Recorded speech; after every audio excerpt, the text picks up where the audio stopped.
ಮುಳಬಾಗ ತಾಲೂಕಿನ ಇವತ್ತು ದೇವಪಳ್ಳಿ ರಸ್ತೆ ಮುದ್ದಾನಪೇಟೆ ಉತ್ಪಲಿಂಗೇಶ್ವರ ದೇವಸ್ಥಾನ ಅಲ್ಲಿ ಇವತ್ತು ಪ್ರತಿ ವರ್ಷನೂ ಸುಮಾರು 25-30 ವರ್ಷಗಳಿಂದ ಕೂಡ ಸತತವಾಗಿ ಕಾರ್ತಿಕ ದೀಪೋತ್ಸವವನ್ನು ಬಹಳ ವಿಜೃಂಭಣೆ ಮಾಡಿಕೊಂಡು ಬರ್ತಾ ಇದ್ದಾರೆ.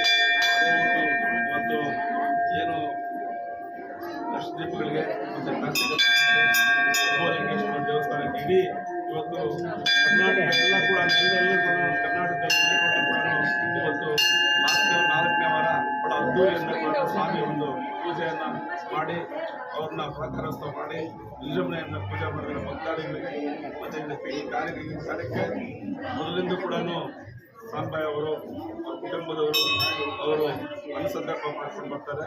ನಿಜವಾಗ್ಲೂ ಸುಮಾರು 2,000 ಜನಕ್ಕೆ ಅನುಸಂಧಾನ ಮಾಡಿದ್ದಾರೆ. ಪ್ರತಿ ವರ್ಷ ಕೂಡ ಅವ್ರು ಬರಬೇಕಾಗಿತ್ತು, ಕಾರಣಾಂತರ ಬಂದಿಲ್ಲ. ಅವರು ಬರ್ದಿದ್ದು ಕೂಡ ಸ್ವಾಮಿ ಕೃಪೆ ಅವ್ರ ಮೇಲೆ ಅಂತ ಬಯಸ್ತಾ ಅದ್ರ ಪರವಾಗಿ ಅವರ ಅನುಸ್ಥಿತಿಯಲ್ಲಿ ಇವತ್ತು ಮಂಜಣ್ಣ ಅವರು ಕೀಳಾಗಿ ನಮ್ಮ ಉಪನ್ಯಾಸಕರು ಅವರು ಯಾವುದೇ ಕಾರ್ಯಕ್ರಮ ಇದ್ದು ಅವ್ರು ಕರ್ತಂದು ಪೂಜೆ ಮಾಡ್ಕೊಂಡು ಹೋಗ್ತಾಯಿದ್ರು.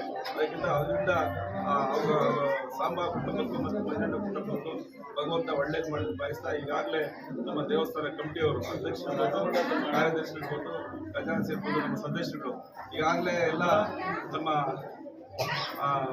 ಅಧ್ಯಕ್ಷ ಅಂತ ರವಿಕುಮಾರ್ ಅವರು, ಕಾರ್ಯದರ್ಶಿ ನಾಗರಾಜಾಚಾರ್ಯ, ನಮ್ಮ ಸ್ವಾಮಿನಾಥ ಶಾಸ್ತ್ರಿ ಮತ್ತು ಭದ್ರನಾಥ ಶಾಸ್ತ್ರಿ ಮತ್ತು ಕಸರಗಳ್ಳಿ ರಾಜು, ಆಮೇಲೆ ಸುರೇಶ್ ಅವರು ಮತ್ತು ರಾಮಾಂಜಿ ಮತ್ತು ರಮೇಶ್ ಮತ್ತು ಶಂಕರಣ್ಣ ಅವರು ಮೊನ್ನೆ ಪೂಜೆ ಇತ್ತು, ಕಾರಣಾಂತರ ಪೂಜೆ ಆಗಿಲ್ಲ. ಠಾಕೂರ್ ಸಿಂಗ್ ಅವರು ಮತ್ತು ಚಂದ್ರಣ್ಣ ಅವರು ಮತ್ತು ಸುವರ್ಣ ಅವರು, ಬೆಂಗಳೂರಿನ ಸುವರ್ಣ ಯಾವ ಸತತವಾಗಿ ಹೊಸಕೋಟೆ ಸುವರ್ಣ ಬೆಂಗಳೂರು ಯಾವತ್ತೂ ಕೂಡ ಬಂದು ಅನೇಕವಾದ ಈ ದೇವಸ್ಥಾನಕ್ಕೆ ಕೊಡುಗೆಯನ್ನು ನೀಡಿಸಿಕೊಂಡವರು. ಅದರಿಂದ ಅವರು ಕುಟುಂಬ ಒಳ್ಳೆಯದಾಗಿ ವಿಶೇಷವಾಗಿ ಇವತ್ತು ನಮ್ಮ ರಾಜಣ್ಣ ಅವರು ಖ್ಯಾತ ಮುಖಂಡರು ಪ್ರತಿ ಸಮೇತ ಇವತ್ತು ದೇವಸ್ಥಾನಕ್ಕೆ ಬಂದು ನಮ್ಮ ಜೊತೆಯಲ್ಲಿದ್ದು ಆ ದೇವರ ಪಾತ್ರರಾಗಿರ್ತಾರೆ. ನಮ್ಮ ಅಭಿ ಇದಾರ ಅಭಿ ಇವರೆಲ್ಲ ಬಂದಿದ್ದಾರೆ. ನಾವು ಹೋಗಿದ್ದಾರೆ ಇಲ್ಲಿ ಬಂದಿರ್ತಕ್ಕಂಥ ಎಲ್ಲ ಭಕ್ತಾದಿಗಳಿಗೆ ಭಗವಂತ ಒಳ್ಳೇದು ಮಾಡಲಿ. ರಮೇಶ್ ಮಗ ಇವನೇ ಲೋಕೇಶ್ ಅವ್ರಿಗೆ ಒಳ್ಳೆಯದಾಗಲಿ.